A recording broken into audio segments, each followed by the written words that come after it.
નમસ્કાર વિદ્યાર્થી મિત્રો, ઈ જ્ઞાન મેન્ટર યુટ્યુબ ચેનલમાં આપનું હાર્દિક સ્વાગત કરું છું. મિત્રો, આજે આપણે ધોરણ 6 અંગ્રેજી વિષયના યુનિટ 7 BA ચેમ્પિયનના રાઇટિંગ વિભાગની આજે આપણે આ વિડીયોમાં ચર્ચા કરવાના છીએ. વિડીયો શરૂ કરતા પહેલાં જો તમે ચેનલ પર નવા હો તો ચેનલને સબસ્ક્રાઈબ કરજો અને બાજુમાં રહેલ બેલ આઇકનને પ્રેસ કરજો કે જેથી કરીને મારા નવા આવનારા વિડીયોનું નોટિફિકેશન આપના સુધી પહોંચતું રહે. તો જોઈએ મિત્રો આજનો વિડીયો. અહીંયા વિદ્યાર્થી મિત્રો સૂચના કંઈક આ પ્રમાણે આપેલી છે. Read the details about Dhyan Chand and complete the given grid using details of one of your family members. અગાઉ આપણે રીડિંગ વિભાગમાં મેજર ધ્યાનચંદ વિશેનો અભ્યાસ આપણે કરી ચૂક્યા છીએ. તો એ ડિટેલનો ઉપયોગ કરીને અહીંયા આપણને મેજર ધ્યાનચંદ વિશેની કેટલીક માહિતી કોષ્ટક સ્વરૂપે આપવામાં આવેલી છે. તો અહીંયા સૌથી પહેલાં આ માહિતીનો ઉપયોગ કરીને આપણને એની નીચે જે કોષ્ટક આપેલું છે એ કોષ્ટકમાં તમારા ફેમિલી મેમ્બર્સના કોઈ પણ એક વ્યક્તિની ડિટેલ તમારે લખવાની છે. તો અહીંયા આપણને નામ આપેલું છે મેજર ધ્યાનચંદ. એમનો જન્મ થયો હતો 1905માં. ત્યાર પછી એમનું એજ્યુકેશન એટલે કે શિક્ષણ જે છે એ છે 1921. Dhyan Chand received basic education till the age of 16. એટલે કે મેજર ધ્યાનચંદ 16 વર્ષની ઉંમર સુધીમાં એમને જે બેઝિક જે એજ્યુકેશન હતું એ મેળવ્યું. 1922 એટલે કે 1922માં ધ્યાનચંદે આર્મી જોઈન કરી હતી. ત્યાર પછી 1928, 1932 અને 1936 તો આ જે વર્ષો છે એ વર્ષો દરમિયાન એમણે શું કર્યું અથવા તો અચીવમેન્ટ એટલે કે એમણે આ વર્ષો દરમિયાન શું મેળવ્યું હતું. તો Indian hockey team won the Olympic gold 3 times when Dhyan Chand was in it. એટલે કે ધ્યાનચંદ જ્યારે હોકી ટીમમાં હતા ત્યારે ઓલિમ્પિકમાં 3 વખત ગોલ્ડ મેડલ જીત્યા હતા. અને અહીંયા છેલ્લે આપેલું છે રિટાયરમેન્ટ. તો 1948માં મેજર ધ્યાનચંદ છે એમણે ફર્સ્ટ ક્લાસ હોકીમાંથી એમને રિટાયરમેન્ટ એટલે કે નિવૃત્તિ લીધી હતી. તો વિદ્યાર્થી મિત્રો આ હતી મેજર ધ્યાનચંદ વિશેની માહિતી. નીચે આપણને જે કોષ્ટક આપેલું છે એ કોષ્ટકમાં તમારા જે ફેમિલી મેમ્બર્સ હોય એમાંથી કોઈ પણ એક ફેમિલી મેમ્બરની ડિટેલ તમારે લખવાની છે. તો અહીંયા વિદ્યાર્થી મિત્રો મેં ઉદાહરણ સ્વરૂપે અહીંયા ટૂંકમાં અહીંયા કેટલીક માહિતી અહીંયા આપેલી છે. અહીંયા મેં ફેમિલી મેમ્બરના નામ તરીકે યુવરાજ પટેલનું નામ લીધેલું છે. ત્યાર પછી એનો જે જન્મ છે એ મેં 2005માં બતાવેલો છે. એજ્યુકેશનની વાત કરીએ તો એને જે એજ્યુકેશન છે એ ગ્રેજ્યુએટ સુધીનું જે એજ્યુકેશન હતું એ એણે 2020 સુધીમાં પૂર્ણ કરેલું બતાવેલું છે. ત્યાર પછી એનો જે પ્રોફેશન છે એટલે કે એનો જે વ્યવસાય છે એ મેં બતાવ્યો છે અહીંયા પોલીસમેન. વિદ્યાર્થી મિત્રો અહીંયા મેં જે પ્રોફેશન બતાવ્યો છે એ જ વ્યવસાય તમારે આ કોષ્ટકમાં લખો એવું કોઈ ફરજિયાત નથી. ત્યાર પછી મેં અચીવમેન્ટ્સ એટલે કે જે સિદ્ધિઓ છે એમાં બતાવી છે બેસ્ટ કેડેટ્સ એવોર્ડ. એટલે કે જે પોલીસ વિભાગમાં જેણે સારું કામ કર્યું હોય તેમને આ પ્રકારનો એવોર્ડ આપવામાં આવે છે. અને 2063 સુધીમાં એટલે કે 2063ની સાલમાં મેં અહીંયા એમને નિવૃત્તિ બતાવેલી છે. રિટાયરમેન્ટ એટલે કે નિવૃત્તિ. તો અહીંયા વિદ્યાર્થી મિત્રો મેં ટૂંકમાં અહીંયા યુવરાજ પટેલ નામના જે વ્યક્તિ છે એમની માહિતી મેં ટૂંકમાં અહીંયા આ કોષ્ટકમાં આપેલી છે. તમારે પણ તમારા જે ફેમિલી મેમ્બર હોય એમની માહિતી અહીંયા વ્યવસ્થિત રીતે સાલબદ્ધ તમારે લખવાની છે. ત્યાર પછી નેક્સ્ટ જોઈએ. Here is a story. 3 students have made its summary. Which one is the best summary? Rewrite the most appropriate summary. એટલે કે અહીંયા આપણને એક વાર્તા આપવામાં આવેલી છે. એમાં 3 વિદ્યાર્થીઓએ એની સમરી એટલે કે સંક્ષિપ્ત સ્વરૂપ એમને લખેલું છે. એમાંથી સંક્ષિપ્ત સ્વરૂપ કયું સૌથી સારું છે એ આપણે શોધવાનું છે અને એને યોગ્ય રીતે જે સમરી છે એને ફરીથી આપણે લખવાની છે. તો સૌથી પહેલાં આપણે સ્ટોરીનો અભ્યાસ કરીએ. વન્સ અપોન એ ટાઈમ, એકવાર, there was an ant in a jungle. એટલે કે એકવાર જંગલમાં એક કીડી હતી. She was hard working. તે ખૂબ જ મહેનતુ હતી. She worked whole summer to collect food. અને તે સમગ્ર જે ઉનાળો છે એ ઉનાળામાં ખોરાકનો સંગ્રહ કરવા માટે કામ કરતી હતી. She knew that. તેણી જાણતી હતી. In cold winter there will be no food. એટલે કે ઠંડીના દિવસોમાં કોઈ પણ જગ્યાએ એને ખોરાક મળશે નહીં. She worked hard from morning to evening. એટલે કે તે સવારથી સાંજ સુધી સખત મહેનત કરતી હતી. She carried heavy grains of wheat one by one to her house. એટલે કે તે એક પછી અનાજના જે દાણા છે એ પોતાના ઘરે લઈ આવતી હતી. ઇન ધ સેમ જંગલ. એટલે કે આ જ જંગલમાં there lived a grasshopper. એટલે કે એક તીતીગોળો પણ રહેતો હતો. He was very careless. અને તે ખૂબ જ કાળજી વગરનો હતો. In summer days. એટલે કે ઉનાળાના દિવસોમાં he passed time in singing and dancing. તે પોતાનો મોટાભાગનો જે સમય છે એ ગાવામાં અને ડાન્સ કરવામાં કાઢતો હતો. He saw the ant working hard and laughed at her. તે પેલી જે કામ કરતી જે કીડી હતી એની સામે જોઈને હસતો હતો.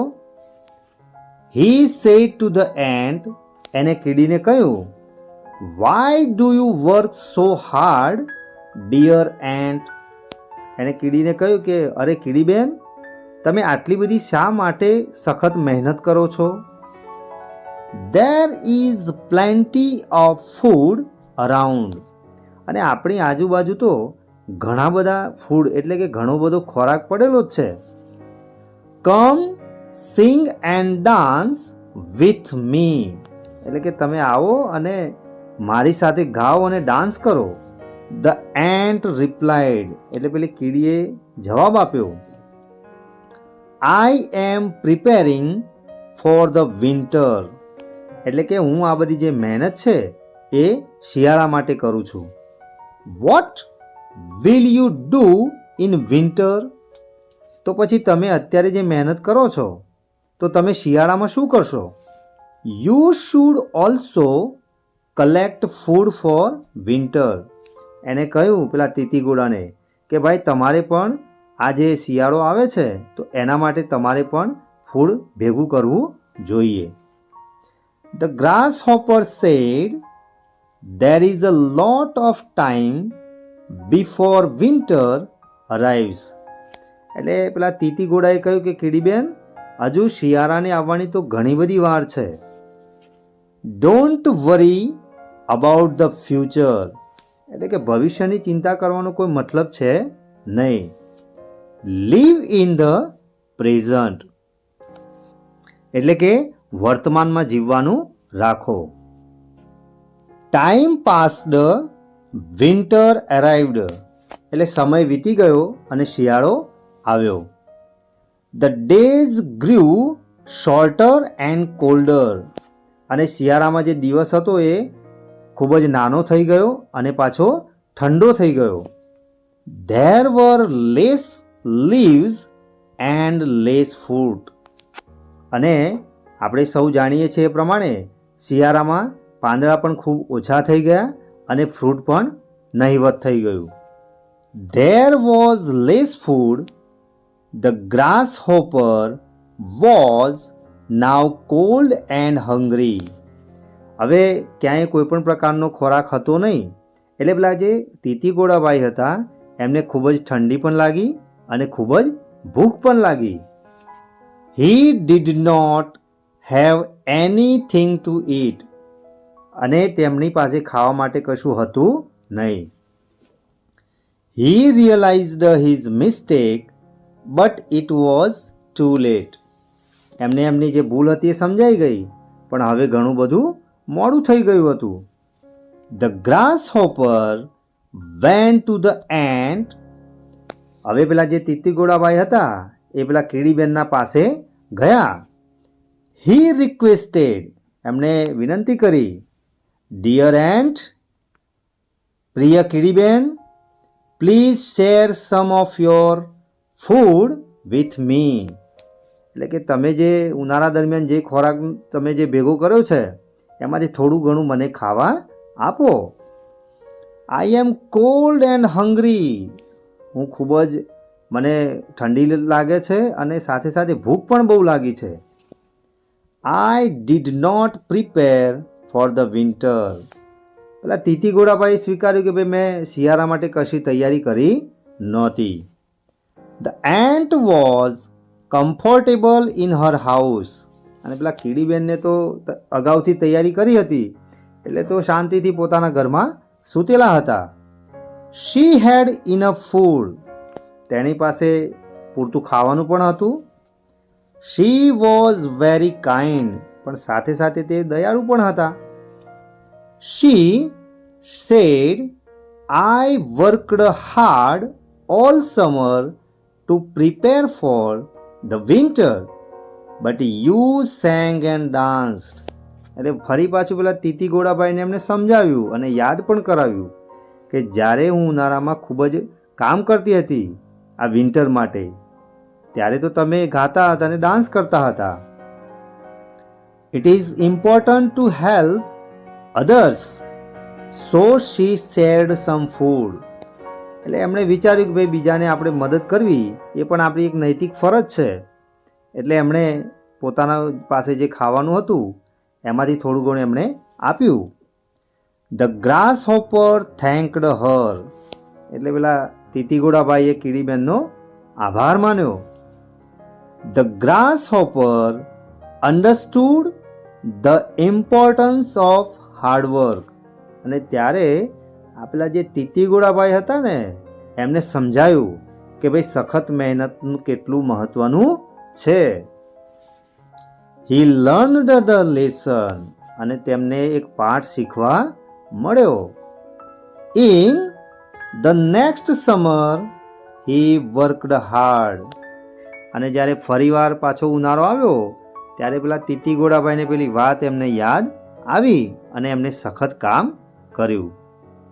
તો વિદ્યાર્થી મિત્રો, અહીંયા આપણે જે સ્ટોરી ભણ્યા એમાં તમને મજા આવી ને? તો હવે અહીંયા કેટલીક આપણને સૂચનાઓ આપેલી છે કે નીચેના મુદ્દાઓ પર ચર્ચા કરીને શિક્ષક વિદ્યાર્થીઓને શ્રેષ્ઠ સમરી નક્કી કરવા માટે મદદ કરશે. સમરી પોતાના શબ્દોમાં લખી છે. વાર્તામાંથી વાક્યો સીધા મૂક્યા છે. સમરી ટૂંકમાં લખી છે કે પછી બહુ લાંબી છે.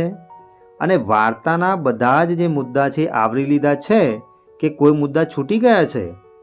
તો વિદ્યાર્થી મિત્રો, અહીંયા મેં તમને જે સ્ટોરી ચલાવી એ સ્ટોરી તમારે 2 થી 3 વખત વાંચન કરવાનું છે અને એના આધારે તમને જે સૂચનાઓ આપેલી છે એ સૂચનાઓના આધારે એક સરસ મજાનું સંક્ષિપ્ત સ્વરૂપ તમારે આપવાનું છે. તો અહીંયા આપણને 3 સંક્ષિપ્ત સ્વરૂપો આપેલા છે. એમાંથી સૌથી બેસ્ટ સ્વરૂપ કયું છે એ આપણે અહીંયા લખવાનું છે.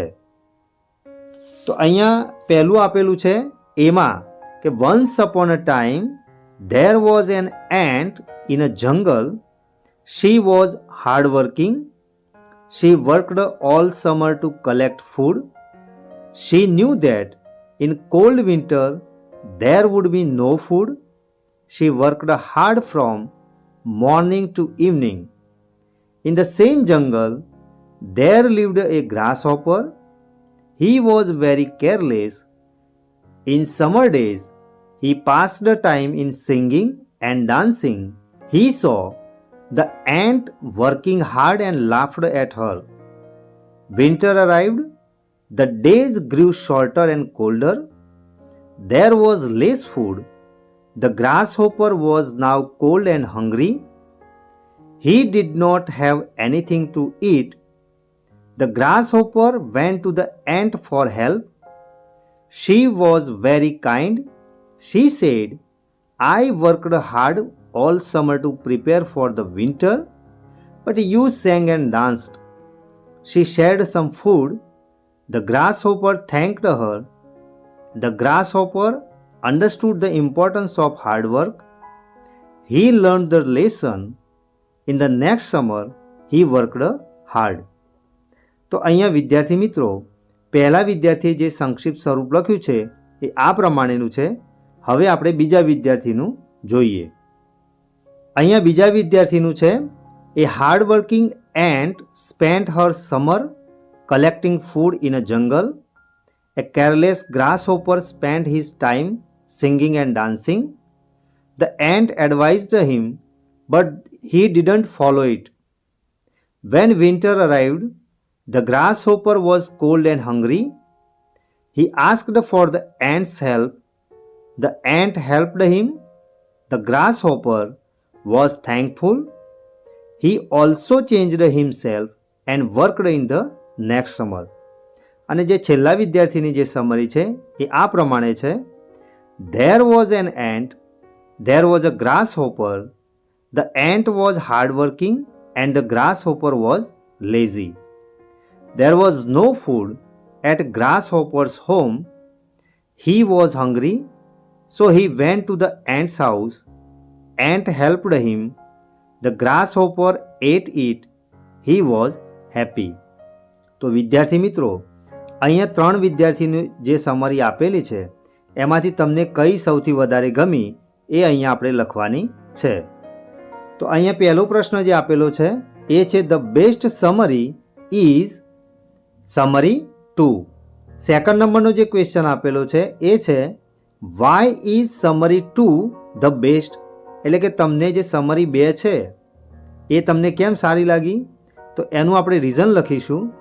Summary 2 is the best because it is written in the student's own words, yet it is short and covers all the important points of the story.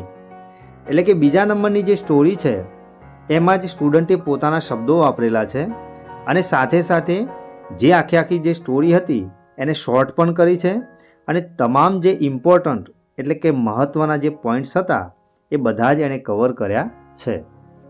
તો વિદ્યાર્થી મિત્રો, આ રીતે કોઈપણ જે સ્ટોરી આપેલી હોય એ સ્ટોરીનું સંક્ષિપ્ત સ્વરૂપ આપણે કેવી રીતે બેસ્ટ રીતે લખી શકીએ એનું આ એક ઉત્તમ ઉદાહરણ આપણને જોવા મળે છે. ત્યાર પછીની નેક્સ્ટ એક્ટિવિટી જોઈએ. Write a paragraph about Ranjitsinhji, the famous cricketer. You can also use the following data. એટલે કે તમારે જે ફેમસ જે ક્રિકેટર હતા રણજીત સિંહજી એમના વિશે એક પેરેગ્રાફ લખવાનો છે અને અહીંયા આપણને જે બોક્સમાં એમના વિશેની કેટલીક માહિતી આપી છે એનો તમે ઉપયોગ કરી શકો છો. વિદ્યાર્થી મિત્રો, જામ રણજીત સિંહજી એ ગુજરાતના ફેમસ ક્રિકેટર હતા અને એમના નામ ઉપરથી અત્યારે ક્રિકેટમાં રણજી ટ્રોફી રમાડવામાં આવે છે. એમનું પૂરું નામ હતું KS રણજીત સિંહજી અને એમનું નિકનેમ હતું રણજી અને એમના નામ ઉપરથી રણજી ટ્રોફી અત્યારે રમાડવામાં આવે છે. એમનો જન્મ થયો હતો 10th સપ્ટેમ્બર 1872 અને જે રમત સાથે સંકળાયેલા હતા એ હતી ક્રિકેટ. મેઇન જે રોલ હતો એમનો એ હતો બેટ્સમેન. તેઓ રાઇટ હેન્ડેડ એટલે કે જમણેરી બેટ્સમેન હતા. એમણે ફર્સ્ટ ક્લાસ ક્રિકેટમાં જે ટોપ જે સ્કોર કર્યો હતો એ હતો 285 અને હાઈએસ્ટ સ્કોર જે હતો ટેસ્ટ મેચમાં એ હતો 175 રન. અને એમના વિશેના જે રસપ્રદ જે તથ્યો છે એમાં હતું He is known for a shot called leg glance. Ranji Trophy is named in his honor. એટલે કે મેં અગાઉ કહ્યું એ પ્રમાણે એમના માનમાં અત્યારે રણજી ટ્રોફી રમાડવામાં આવે છે. હવે વિદ્યાર્થી મિત્રો, આ જે આપણને માહિતી આપેલી છે એ માહિતીનો ઉપયોગ કરીને આપણે હવે પેરેગ્રાફ લખીએ. તો અહીંયા વિદ્યાર્થી મિત્રો, મેં જામ રણજીતસિંહ જે છે એમના વિશે જે અગાઉ આપણને કોષ્ટકમાં માહિતી આપેલી હતી એના આધારે અહીંયા મેં પેરેગ્રાફ લખ્યો છે. તમે પણ તમારી રીતે પેરેગ્રાફ લખી શકો છો. બાજુમાં એમનો ફોટો પણ મેં મૂકેલો છે કે જેથી કરીને તમને એમના વિશેનો આઈડિયા આવે. અહીંયા મેં લખ્યું છે K S. Ranjitsinhji was a famous Indian cricketer. એટલે કે રણજીતસિંહજી એક પ્રખ્યાત ભારતીય ક્રિકેટર હતા. He was the prince of Jamnagar. તેઓ જામનગરના રાજકુમાર હતા. He was born on September 10th, 1872 in Kathiawad, Gujarat. તેઓ 10મી સપ્ટેમ્બર 1872માં ગુજરાતમાં આવેલા કાઠિયાવાડમાં એમનો જન્મ થયો હતો. Ranjitsinhji became the first Indian to play test cricket in 1896. 1896માં Ranjitsinhji જે છે એ પહેલા ભારતીય હતા કે જેમને ટેસ્ટ ક્રિકેટ રમી હોય. He was fondly called Ranjit. તેઓ મોટાભાગે રણજીત તરીકે એમને ઓળખવામાં આવતા હતા. He was a right handed batsman. અને તેઓ જમણેરી બેટ્સમેન હતા. He was known for a shot called the leg glance. His highest score in first class cricket was 285 runs and 175 runs in the test match. એટલે કે first class ક્રિકેટમાં એમના 285 run હતા, જ્યારે ટેસ્ટ મેચમાં એમના 175 રન એ સૌથી હાઈએસ્ટ હતા. The famous Ranji trophy is named in his honour. અને આવા પ્રખ્યાત જે ક્રિકેટર હતા એમના માનમાં આજે ક્રિકેટમાં રણજી ટ્રોફી રમાડવામાં આવે છે. તો અહીંયા વિદ્યાર્થી મિત્રો, મેં મારી રીતે આ કોષ્ટકમાં જે માહિતી આપેલી હતી એ માહિતીના આધારે અહીંયા મેં પેરેગ્રાફ લખેલો છે. તમે પણ તમારી રીતે આ કોષ્ટકમાં આપેલી માહિતીના આધારે વાક્યો તમે બનાવી અને પેરેગ્રાફ લખી શકો છો. તો વિદ્યાર્થી મિત્રો, આજે ચલાવેલ રાઇટિંગ વિભાગમાં તમને મજા આવીને? આશા રાખીશ કે આજે ચલાવેલ રાઇટિંગ વિભાગમાં આપણે જે એક્ટિવિટીની ચર્ચા કરી એમાં તમને સંપૂર્ણ ખ્યાલ આવ્યો હશે. જો તમને આ વિડીયો ગમ્યો હોય તો વિડીયોને લાઈક કરજો અને શેર કરવાનું ભૂલતા નહીં. ફરી મળીશું આવા જ ઇન્ટરેસ્ટિંગ ટોપિક સાથે. ધન્યવાદ.